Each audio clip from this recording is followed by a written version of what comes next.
This is WAAY 31 Law Call. Good evening and welcome to WAAY 31 Law Call. I'm Sharon Dovia. Tonight we're talking about storm damage. This past week, all the Tennessee valleys had a lot of wicked weather. And if you've had something happen to your house or your vehicle due to storm damage, you may have questions. Questions about dealing with insurance companies, questions about dealing with contractors, what the process is, what your insurance actually covers. Tonight's your chance to call in and ask your questions. The 31 Law Call number, 256-536-0077. You can also email a question.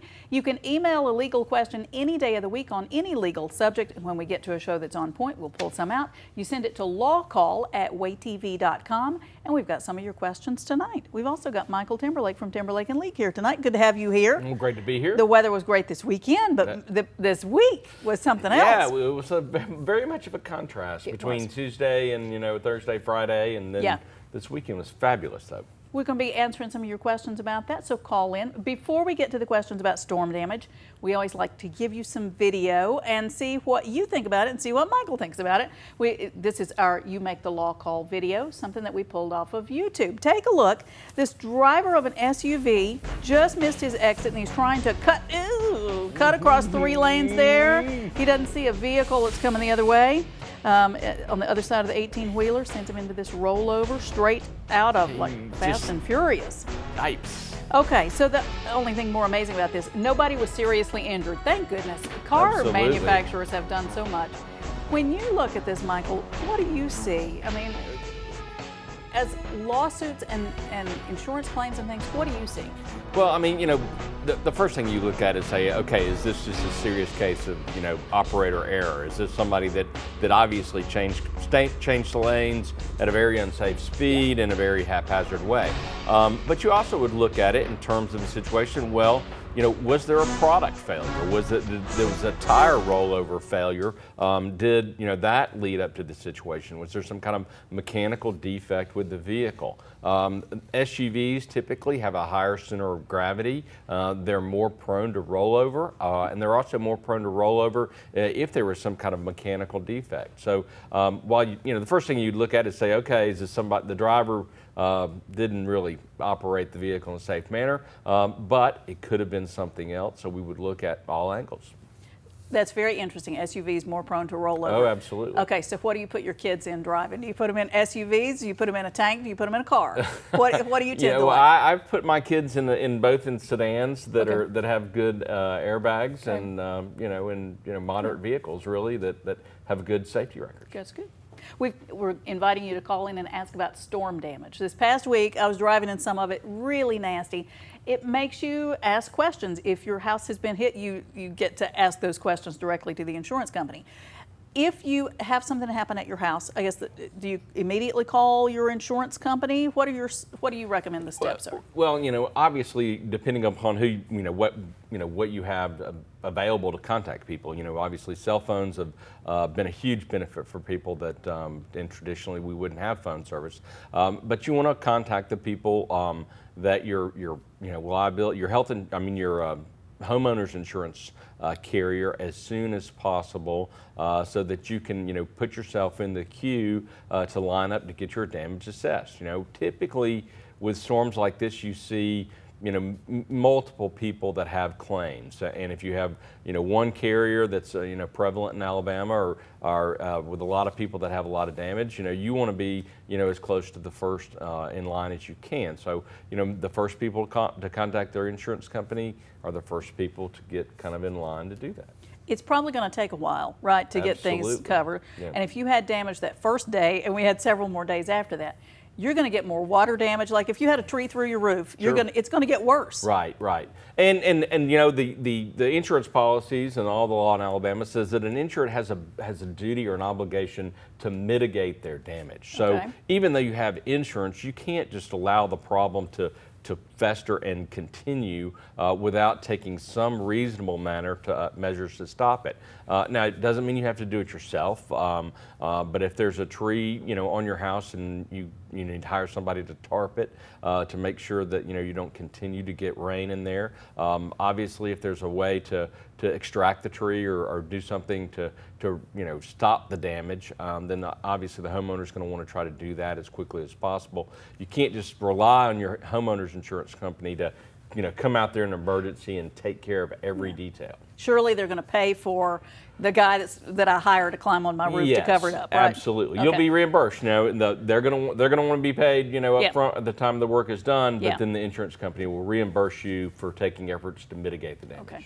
Calling your questions with storm damage, 256-536-0077. Okay, we got a question from the booth. All right. All right. If your car gets hit by a tree branch or something at your house, you're not driving it at that time. Yep. Is your homeowner's insurance going to cover it? Is your car insurance supposed to cover it? Where does that play out? Typically, homeowner's insurance coverage is not going to pay for a vehicle. Okay. Now, if it is a situation where the vehicle was inside the house, there was a fire, something like that, then it could be part of the property that's covered through the homeowner's insurance coverage. But if it's outside the house, outside the premises, and it's hit by a tree, then you're going to be looking at your automobile insurance coverage to pay for the damage to the car. If you don't have collision coverage on the vehicle, then you're basically self-insured and you're not going to be able to make a claim to recover for the damage of the vehicle, even though it's not your fault at all and it's just a Mother Nature thing, but you're going to be completely out of luck. Does it make a difference if you were driving at the time, you're in traffic, or whether you're just stopped? Not necessarily. If you don't have collision coverage, you're going to have to prove that it's somebody else's fault. Okay. And Mother Nature's, she's, you can't sue Mother Nature. Okay, we've got questions. We've got Mark on the line with a question from Huntsville. Hi, Mark. Thanks for calling. What's your question tonight? Well, during the last storm that came through, I had a tree that sat on the side of the street that blew down. It's about 45 feet tall. It was planted by the builder to meet a regulation for trees in the subdivision. The tree fell down. It didn't hit anybody's car or fence, or it didn't damage anybody's house.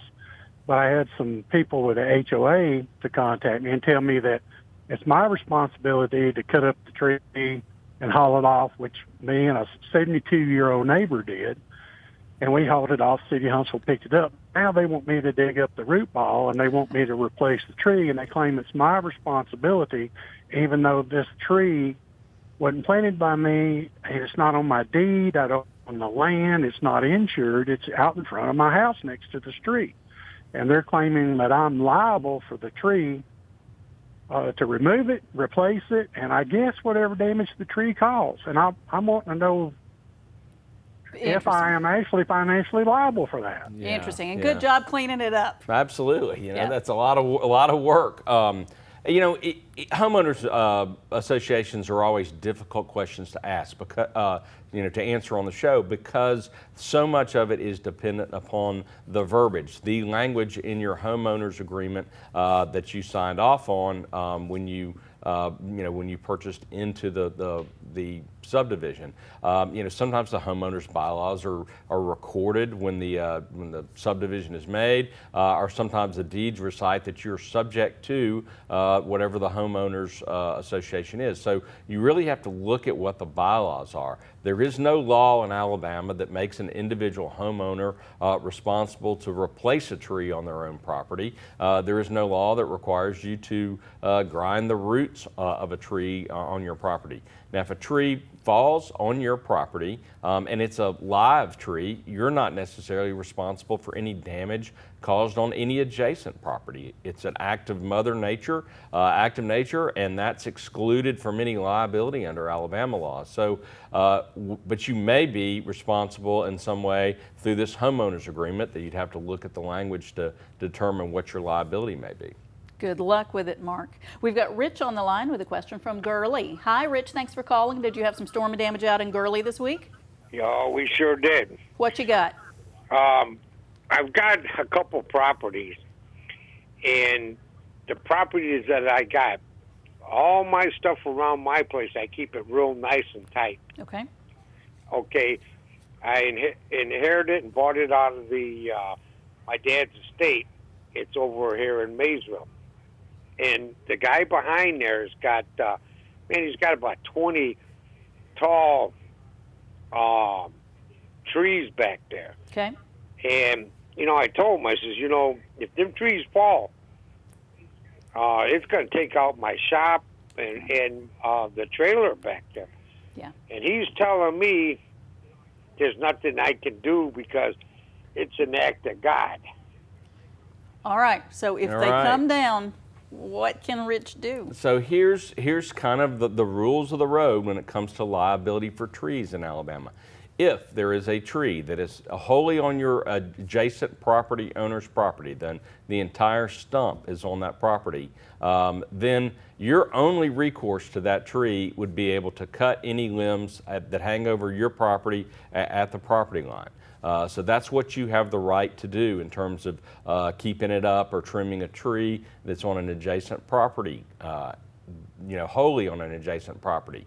Now, if that tree falls onto your property and causes you damage, then your adjacent landowner would only be liable if you can prove that the tree was dead or dying, or that there was some condition about the tree that made the homeowner know that it was going to fall, that it was so that it was a situation where the other property owner was at fault that contributed to the damage. If it's a live tree, just happens to be in the wrong place at the wrong time when the weather comes through, then that responsibility would be on you to pay for the damage to your shop or your cars for injuries caused on your property by a live tree, even if it was the stump was wholly on your neighbor's property. So that's why it's important to have your own liability coverage or your own homeowner's coverage that would pay for damage to your property from a tree from an adjacent property. I hope it doesn't get too bad with that trailer. Thank you, Rich. They're telling us to take a break. We're going to take a break, and we're going to come back and talk about some different things for insurance, like would your insurance company pay all the damages? Would they pay replacement value? Would they pay to bring your property up to code? Okay, you've seen a bunch of these things, haven't you? Stay with us. We'll be right back answering your questions about storm damage.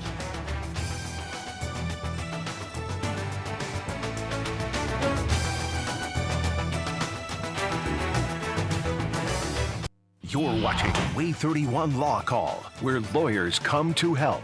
Your rights, your calls, live. Hosted by family law attorney Sharon Dovian. With the personal injury attorneys of one of the Valley's most respected law firms, Timberlake and League.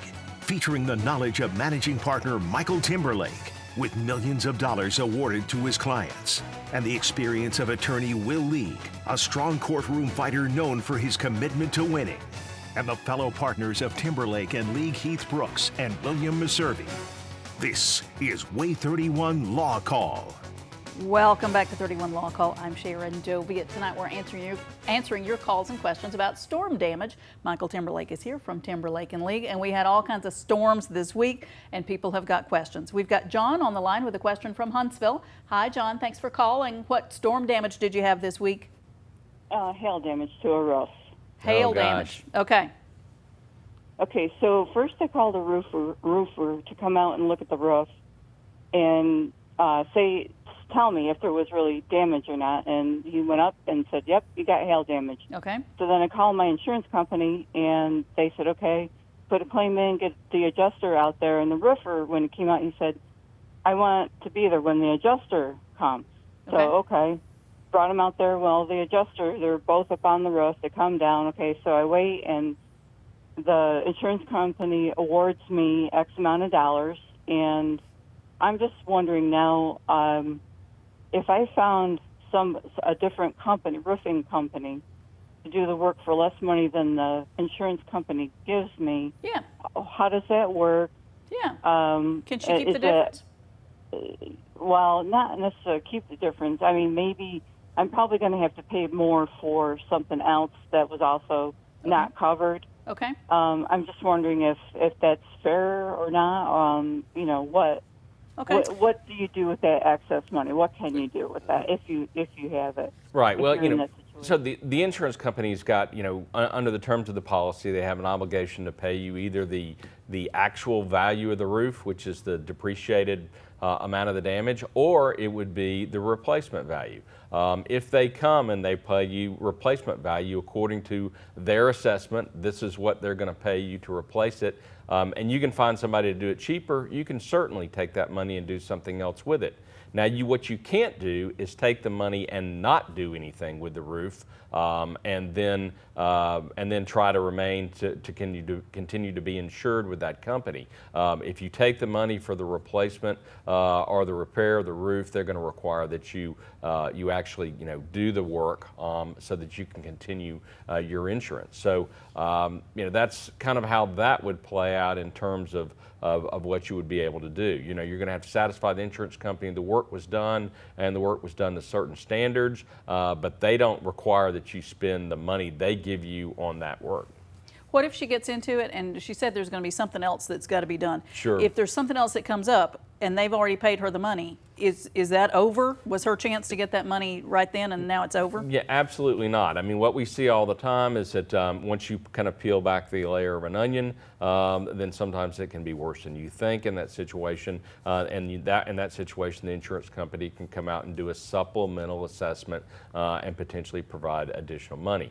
However, insurance companies don't pay for like long-term damage to your roof. So if you've had a roof that was leaking under the shingles for months, for years, then you come in and have a hailstorm and you've got to have decking on your roof replaced, you've got to have some kind of other type of water damage for your roof repaired, the insurance company's not going to pay for that. They don't pay for things that are slow and that happen over time in most situations. So fun to be a homeowner, isn't it? Reading Adulting. these policies is like, I bet that's fun too. There's a way out for them in every bad situation. Okay, you're talking about replacement value, and then we were talking about bringing your home up to code. Talk to me a little bit about what you're seeing that maybe people aren't aware they need to be cautious of with their policies. Sure. I mean, what you really want to do is make sure that you understand what you're purchasing when you purchase insurance. If you have replacement cost, your roof is hail damaged, the insurance company is going to come in and pay the full value less your deductible to replace the roof. Regardless of the fact that it's a used roof because it's been in service for some time. If you have actual cash value on your insurance, then they will come in and they will pay you the depreciated cost of the roof. So if it was a $10,000 roof and it was going to last for 10 years and you're 5 years into it, they'll pay you $5,000 even though it's going to cost you $15,000 to replace your roof. So you need to be sure you know exactly what you're buying when you buy insurance. Okay, and bringing things up to code, where does that come into play? That's the other thing that's really, really important in this situation, especially with commercial buildings.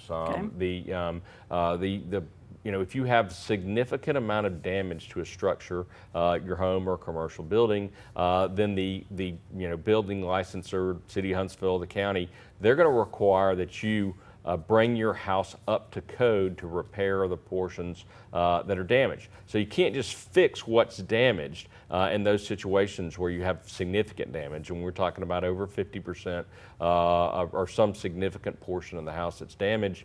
They're going to require that you bring the rest of the house up to code. So you can't go in there and just fix the damaged area and bring it up to code. You're going to have to go back to the breaker box and and replace the little screw-in fuses or the bad pipes that are leaking and not up to code, and potentially the wiring that's not up to code. Okay, is my insurance company going to help me pay for that? They are only going to help you pay for that if it's the coverage you have purchased. And it's very, very important in commercial buildings. We look at it all the time. You want to make sure that your replacement coverage pays you enough to bring it up to code and not just replace what the problem is. Wow. Okay, we got this email question in. This was from Tim. Tim wrote in and said, I had a tree hit my house and the insurance company made an offer that's a lot less than what I need to cover the damage, but I'm already in debt, so I can't afford to wait. What should I do?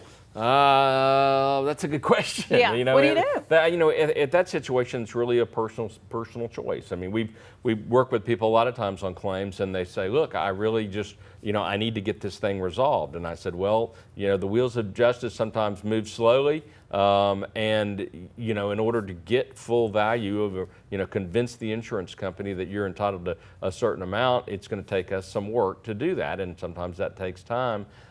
If you can't afford the time, then you're really in a situation where you have to make a personal decision to accept less than you probably could get to, remedy your situation now. Okay.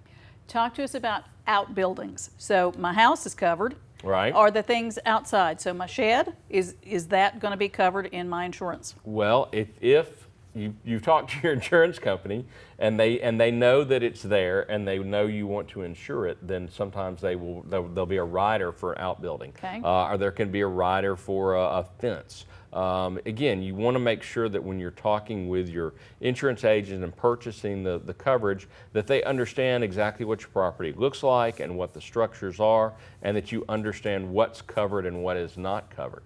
Some insurance companies won't insure outbuildings, and they'll just tell you, nope, that's not part of our deal. Some people will.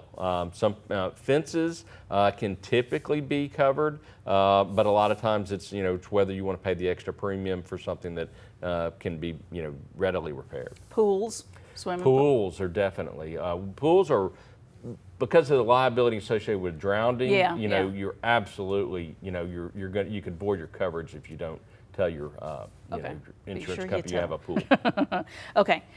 Can your insurance company refuse to pay, like you're driving in the storm? It was bad the other day, and I was driving home in the middle of it, and I thought, if my car gets damaged and I should have stayed at the office a little while longer, can the insurance company just refuse to pay? No, they can't make a personal decision for you about whether it's safe to drive. They'll still pay for any storm damage that's caused while you're operating a motor vehicle, and even if it's just hail damage when you're driving around, they'll pay for that damage if you have the coverage. We usually get that question in the snowstorms, right? Absolutely. If people are on the roads driving in snow, closed road, that kind of thing. Can your insurance company refuse to pay then? No. If it's if you're in a vehicle, I'm trying to think of something that you're. If you're not in an insured vehicle, if you're in an ATV or an off-road vehicle, a lot of times there's no coverage for those types of vehicles. But for the most part, if you're in the motor vehicle, whether you're on a where you should be or not, they'll pay for the damage. Yeah. Okay. Even dumb drivers, are covered. We're going to take a break. We'll be right back answering more of your questions about storm damage. Stay with us.